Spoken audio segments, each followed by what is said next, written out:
ಬಂಡೆಪ್ಪ ಬಸಪ್ಪ ಉಳ್ಳಾಗಡ್ಡಿ ಮಠ ಅಂದ್ರೆ ಯಾರು ಅನ್ಕೊಂಡಿದ್ದೀರಿ? ಅವರು ನಮ್ಮ ದೇಶದ 10 ಜನ ಶ್ರೀಮಂತರಲ್ಲಿ ಒಬ್ರು.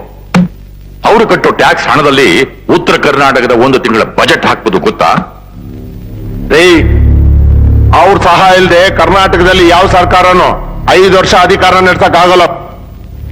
ಅಷ್ಟೊಂದು ಇನ್ಫ್ಲೂಯೆನ್ಸ್ ಇರುವಂತ ಉಳ್ಳಾಗಡ್ಡಿ ಮಠ ಅವ್ರಿಗೆ ಟೆರರಿಸ್ಟ್ ಅವ್ರ ಜೊತೆಗೆ ಸಂಬಂಧ ಇದೆ ಅಂತ ಅರೆಸ್ಟು ವಿಚಾರಣೆ ಅದು ಇದು ಅಂತ ಹೋದ್ರೆ ನಮ್ ಡಿಪಾರ್ಟ್ಮೆಂಟ್ ಮರ್ಯಾದೆನೆ ಹಾಳಾಗೋಗುತ್ತೆ. ಈಗೇನ್ ಮರ್ಯಾದೆ ಇದೆ ಅಂತೀರಾ? ಹೊರಗಡೆ ನಮ್ ಡಿಪಾರ್ಟ್ಮೆಂಟ್ ಬಗ್ಗೆ ಎಷ್ಟು ಕೇವಲ ಮಾತಾಡ್ತಾರಂತ ಗೊತ್ತಾ ನಿಮ್ಗೆ? ಒಬ್ಬ ಕಾನ್ಸ್ಟೇಬಲ್ ಹಿಡಿದು ಕಮಿಷನರ್ ವರೆಗೂ ಒಂದೇ ಲಂಚ. ಬಸ್ನಲ್ಲಿ ಕೇವಲ ಒಂದು ಪರ್ಸ್ ಕಳ್ಕೊಂಡು ಸ್ಟೇಷನ್ಗೆ ಕಂಪ್ಲೇಂಟ್ ಕೊಡಕ್ ಬಂದ್ರೆ ಅವನ್ ಏನೋ ಕೊಲೆ ಮಾಡಿರೋ ತರ ಎದುರುಗಡೆ ನಿಲ್ಸ್ಕೊಂಡ್ಬಿಟ್ಟು ಯಾವ ಏರಿಯಾ, ಯಾವ ಬಸ್ಸು, ಯಾವ ಹಣ, ಹಿಂದಿನ ಜಾಬ ಮುಂದಿನ ಜಾಬ ಅಂತ ಕೇಳ್ಬಾರ್ದನ್ನೆಲ್ಲ ಕೇಳಿ ಒಳಗೆ 10 ಟೀ 10 ವಡೆ ತಗೊಂಬ, ಹಾಗೆ ಬರ್ತಾ ಸಾಹೇಬರಿಗೆ 10 ಪ್ಯಾಕೆಟ್ ಪಾನ್ ಪರಾಗೂ ತಗೊಂಬ. ಅವ್ನು ಹೇಳಿದ ಏರಿಯಾದಲ್ಲಿ ಪಿಕ್ ಪಾಕೆಟ್ ಮಾಡಿರೋದು ಯಾರು? ನಮ್ ಗಿಲ್ಲಿ ಕೃಷ್ಣ ಇರ್ಬೋದಾ? ಅವ್ನು ಊರಿಗೆ ಹೋಗಿದ್ದಾನೆ, ಹಾಗಾದ್ರೆ ಮಾರಿಮುತ್ತಿ ಇರ್ಬೋದಾ ಅಂತೆಲ್ಲ ಡಿಸ್ಕಸ್ ಮಾಡ್ತೀರಾ. ಯಾರು ಯಾವ ಏರಿಯಾದಲ್ಲಿ ಯಾವಾಗ ಪಿಕ್ ಪಾಕೆಟ್ ಮಾಡ್ತಾರಂತ ನಮಗೆ ಚೆನ್ನಾಗಿ ಗೊತ್ತಿರುತ್ತೆ. ಆದ್ರೆ ನಾವು ಅರೆಸ್ಟ್ ಮಾಡ್ತೀವ? ಯಾಕೆ? ಅವ್ರು ಹೊಡೆದಿರೋ ಹಣದಲ್ಲಿ ನಮಗೊಂದು ಪಾಲಿರುತ್ತೆ. ದಿನ ಬೆಳಗಾದ್ರೆ ಇರೋ ಟ್ರಾಫಿಕ್ ನಲ್ಲಿ ಆಫೀಸಿಗೆ ಹೋಗೋ ಅವಸರದಲ್ಲಿ ಯಾವನೊಬ್ಬ ಎಲ್ಲೋ ಲೈನ್ ಸ್ವಲ್ಪ ದಾಟ್ಬಿಟ್ರೆ ಸಾಕು, ಎಲ್ಲೋ ಇಂಡಿಯಾ ಬಾರ್ಡರ್ ದಾಟಿರೋರ್ ತರ ಗಾಡಿ ಸೈಡಿಗೆ ಹಾಕು. RC ಬುಕ್ ಇದೆಯಾ, ಗಾಡಿಯಲ್ಲಿ ಪೆಟ್ರೋಲ್ ಇದೆಯಾ, ಗಾಡಿಯಲ್ಲಿ ಬ್ಲೋ ಇದೆಯಾ ಅಂತ ದೊಡ್ಡ ವಿಚಾರಣೆ. ಯಾಕೆ? ಡ್ಯೂಟಿ ಮಾಡೋದಕ್ಕ? ಚಿಲ್ಡ್ರೆ ಒಂದ್ 5-10 ಕಿತ್ಕೊಳ್ಳೋದಕ್ಕೆ ಇದನ್ ಕೇಳ್ಬೇಕಾಗಿರೋ ದೊಡ್ಡ ದೊಡ್ಡ ಅಧಿಕಾರಿಗಳೇ. ನೀನ್ ಗಾಂಜಾ ಮಾಡ್ತೀಯೋ, ಸಾರಾಯಿ ಕಾಯಿಸ್ತೀಯೋ, ವ್ಯಭಿಚಾರ ಮಾಡ್ತೀಯೋ ನಮ್ಗೆ ಗೊತ್ತಿಲ್ಲ. ಒಟ್ನಲ್ಲಿ 15 ಲಕ್ಷ ಮಾಮೂಲು ಮಾತ್ರ ಬಂದ್ಬಿಡ್ಬೇಕು. ನಾವುಗಳು ಹೀಗಿರೋದ್ರಿಂದನೇ ಅವತ್ತು ಪಿಕ್ ಪಾಕೆಟ್ ಮಾಡ್ತಾ ಇದ್ದಾನೆ, ಇವತ್ತು ಮನೆಗೆ ನುಗ್ಗಿ ದರೋಡೆ ಮಾಡ್ತಾ ಇದ್ದಾನೆ. ಅವತ್ತು ಗಾಂಜಾ ಮಾಡ್ತಾ ಇದ್ದಾನೆ, ಇವತ್ತು ವೆಪನ್ಸ್ ಮಾಡ್ತಾ ಇದ್ದಾನೆ. ಅವತ್ತು ವ್ಯಭಿಚಾರ ಮಾಡ್ತಾ ಇದ್ದಾನೆ, ಇವತ್ತು ರಾಜ್ಯಕ್ಕೆ ಮಂತ್ರಿ ಆಳ್ತಾ ಇದ್ದಾನೆ. ಯಾಕೆ? ಅವತ್ತೆ ಕಾನೂನು ಪ್ರಕಾರ ಅವ್ರ ಮೇಲೆ ಆಕ್ಷನ್ ತಗೊಂಡಿದ್ರೆ ಹೀಗೆಲ್ಲ ಆಗ್ತಾಯ್ತಾ? ತಿಂಗಳ ಸಂಬಳ ಕೊಟ್ಟು ವಾಚ್ಮನ್ ಇಡೋ ಹಾಗೆ ಬಾರ್ಡರ್ ಅಲ್ಲಿ ಸೈನಿಕರನ್ನ ನಾಡಲ್ಲಿ ನಮ್ಮನ್ನ ನೇಮಿಸಿದ್ದಾರೆ. ಆ ಬಾರ್ಡರ್ ಅಲ್ಲಿರೋ ಸೈನಿಕರು ನಮ್ಮನ್ನ ಕಾಪಾಡ್ತಾರೆ ಅಂತ ನಂಬೋ ಈ ನಮ್ಮ ಜನ ಪಕ್ಕದ ಬೀದಿಯಲ್ಲಿರೋ ಪೊಲೀಸರು ನಂಬಲ್ಲ ಅಂತಾರೆ. ಒಬ್ಬ ಸೈನಿಕ ಸತ್ತರೆ ಗೌರವ ಕೊಡ್ತಾರೆ, ಅದೇ ಒಬ್ಬ ಪೊಲೀಸ್ ಸತ್ತರೆ ತಲೆನೇ ಕೆಡ್ಸ್ಕೊಳ್ಳಲ್ಲ ಅಂತಾರೆ. ಇದು ಬದಲಾಗ್ಬೇಕು. ಅವ್ರು ನಮಗೋಸ್ಕರನೂ ಕಣ್ಣೀರಿಡಬೇಕು. ನಮ್ಮ ಹತ್ರ ಬರೋ ಜನಗಳಿಗೆ ನೀವು ನಮ್ಮವರು, ನಾವು ನಿಮ್ಮವರು ಅಂತ ಬರೀ ಮಾತಲ್ಲಿ ಹೇಳೋದಲ್ಲ, ಕೆಲಸದ ತೋರಿಸ್ಬೇಕು. ಒಬ್ಬ ಪುಡಿ ರೌಡಿ ಬಾಂಬೆ ಬಾರ್ಡರ್ ಕುತ್ಕೊಂಡು ಕರ್ನಾಟಕ ಪೊಲೀಸ್ ಅಂದ್ರೆ ಚಿಲ್ಡ್ರೆ ಬಿಸಾಕ ತಕ್ಷಣ ಬಾಚ್ಕೊಳ್ಳೋ ಭಿಕ್ಷಿಕರು ಅಂತ ಅವನು. ಇವತ್ತು ನಮ್ಮ ಡಿಪಾರ್ಟ್ಮೆಂಟ್ ಬಗ್ಗೆ ಮಾತಾಡೋನು ನಾಳೆ ಬೆಲ್ಗಾಮಲ್ಲಿ ಕುತ್ಕೊಂಡು ನಮ್ಮ ಭಾಷೆ ಬಗ್ಗೆ ಮಾತಾಡ್ತಾನೆ. ನಾಳೆ ಬೆಂಗಳೂರಿನಲ್ಲಿ ಕುತ್ಕೊಂಡು ಕರ್ನಾಟಕದ ಅರ್ಧ ಭಾಗನೇ ಕೊಡಿ ಅಂತಾನೆ. ಇದು ಬೇಕಾ ಸರ್ ನಮ್ಗೆ? ತಪ್ಪು ಮಾಡಿದವನು ಒಬ್ಬ ಪಿಕ್ ಪಾಕೆಟರ್ ಆದ್ರೂ ಸರಿ, ಇಲ್ಲ ಪುಟ್ಕೋಸಿ ಬಸಪ್ಪ ಉಳ್ಳಾಗಡ್ಡಿ ಮಠ ಅಂತ ಒಬ್ಬ ಬಿಸ್ನೆಸ್ ಟೈಕೂನ್ ಆದ್ರೂ ಸರಿ, ಕಾನೂನಿಗೆ ಅಪ್ಪಾಗಟ್ಬಿಡ್ಬೇಡಿ ಸರ್. ಆಗ್ಲೇ ಜನಗಳ ಮಧ್ಯದಲ್ಲಿ ಒಂಚೂರು ಮರ್ಯಾದೆ ಸಿಗೋದು. Okay Ajay Kumar, go ahead. Yes sir.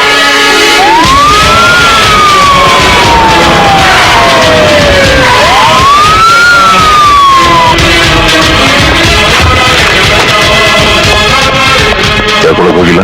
ಗೇಟ್ಗೆ ಬೀಗ ಹಾಕಿದೆ ಸರ್.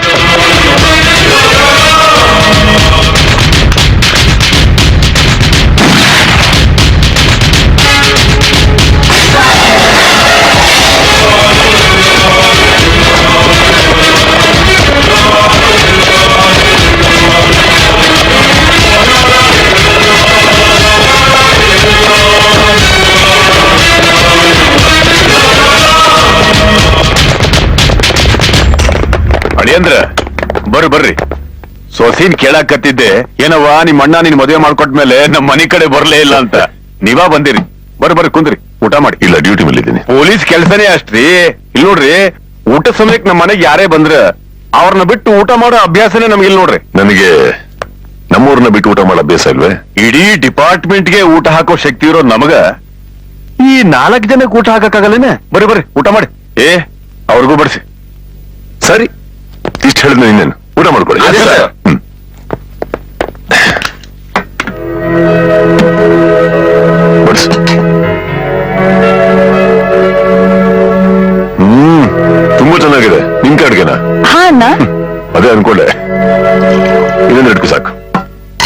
ಕೆಲ್ಸ ಟೆನ್ಷನ್ ನಮ್ಗೆ ಮನೆ ಊಟ ಸಿಗೋದೇ ಕಷ್ಟ. ಹಾಕು ಚೆನ್ನಾಗಿ ತಿನ್ನಿ. ಹಾ ತಿನ್ನಿ. ಅಣ್ಣ ತಗೋ.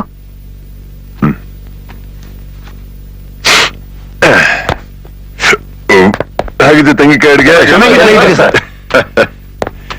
ಹಾಗಾದ್ರೆ ಡ್ಯೂಟಿ ಮಾಡೋಣ. Okay. Mister Bandappa Basappa Ullagaddi Math, you are under arrest. ಕಾರಣ ವೆಪನ್ ಡೀಲಿಂಗ್ಸ್. ಅದಕ್ಕೆ ಸಂಬಂಧಪಟ್ಟಂತ MLA DC ಹಾಗೂ ಸ್ವಾಮೀಜಿ ನನ್ನ ಕಸ್ಟಡಿಯಲ್ಲಿದ್ದಾರೆ. ನೀ ನನ್ ಸಂಬಂಧಿಕ ಅಂತ ಹೇಳಕತ್ತೀನಿ. ಈ ಉಳ್ಳಾಗಡ್ಡಿ ಮಠ್ ಒಂದು ಸಾಗರ ಇದ್ದಂಗೆ, ಇದ್ರಾಗ ಹಡಗೆ ಮುಳುಗೋಗ್ತೈತಿ. ಈಜಾಗ ಬಂದಿರೋ ನೀನ್ ಯಾವ ಲೆಕ್ಕ?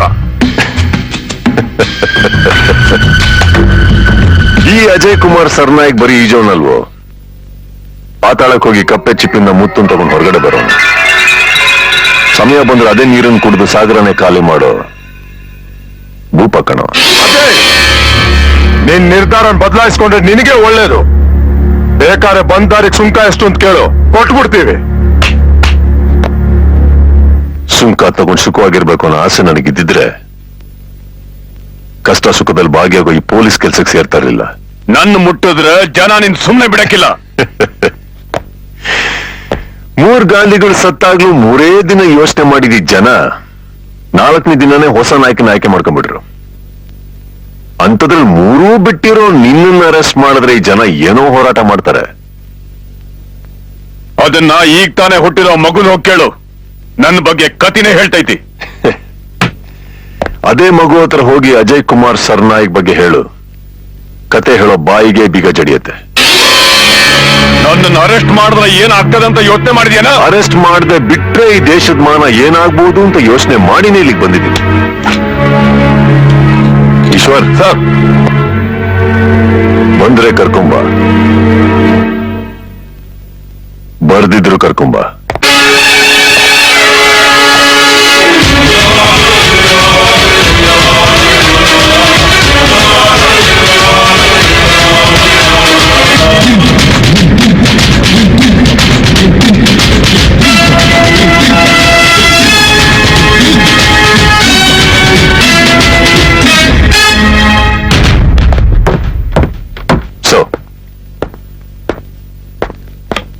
ಬಂಡಪ್ಪ ಬಸಪ್ಪ ಉಳ್ಳಾಗಡ್ಡಿ ಅವರು ಟೆರರಿಸ್ಟಿಗೆ ಸಂಬಂಧಪಟ್ಟವರ?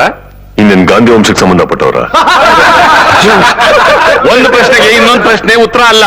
ಉತ್ತರ ಗೊತ್ತಿದ್ದು ಪ್ರಶ್ನೆ ಕೇಳಿದ್ರೆ ಬಂಡಪ್ಪ ಮತ್ತು ಅವ್ರ ಸ್ನೇಹಿತರಿಗೂ ಬಾಂಬೆ ರಾಥೋಡ್ ಅವ್ರ ಜೊತೆ ಸಂಬಂಧ ಇತ್ತು ಅಂತ ನಿಮ್ ಕೈಯಲ್ಲಿ ಪ್ರೂವ್ ಮಾಡಕ್ಕಾಗತ್ತಾ? ಎಸ್.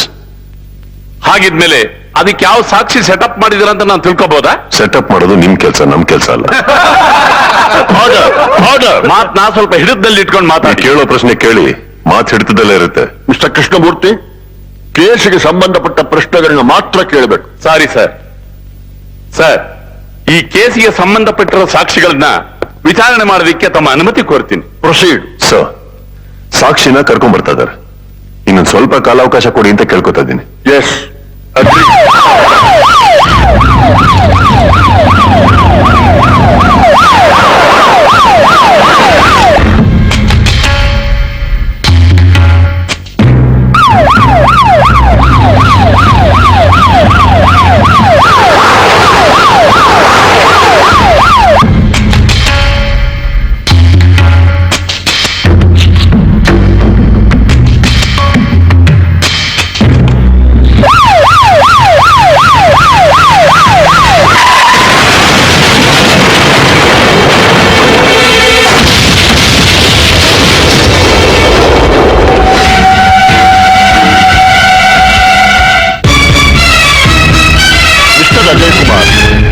ಒಂದು ಸಾಕ್ಷಿನ ಸರಿಯಾಗಿ ಕೋರ್ಟ್ ಕರ್ಕೊಂಡ್ ಬರಕ್ ಆಗ್ಲಿಲ್ಲ ಅಂದ್ರೆ ಏನ್ರಿ ಅರ್ಥ?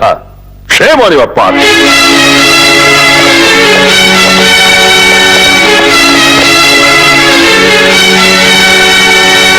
ನೋಡ್ದೆ ಅಜಯ್ ಕುಮಾರ್ ಸರ್ನಾಯಕ್, ನನ್ನ ಮುಟ್ಟಿದ್ದಕ್ಕ ನೀನು ಡಿಪಾರ್ಟ್ಮೆಂಟ್ ಇಂದಲೇ ಸಸ್ಪೆಂಡ್ ಆಗೋದಿ.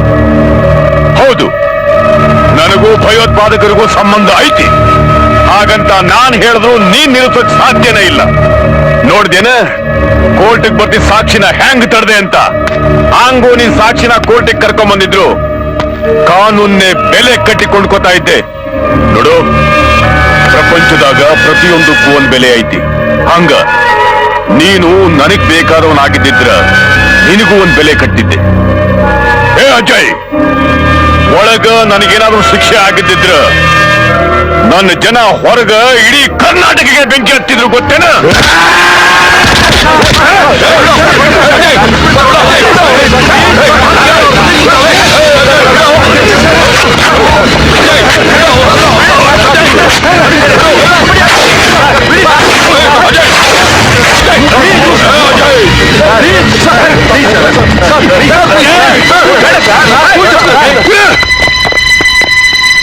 ಕರ್ನಾಟಕಕ್ಕೆ ಬೆಂಕಿ ಹಚ್ಚಿ ನೀನು ಹೋಗಿ ಪಾಕಿಸ್ತಾನದ ಇರ್ತೀಯ? ಬೆಂಕಿ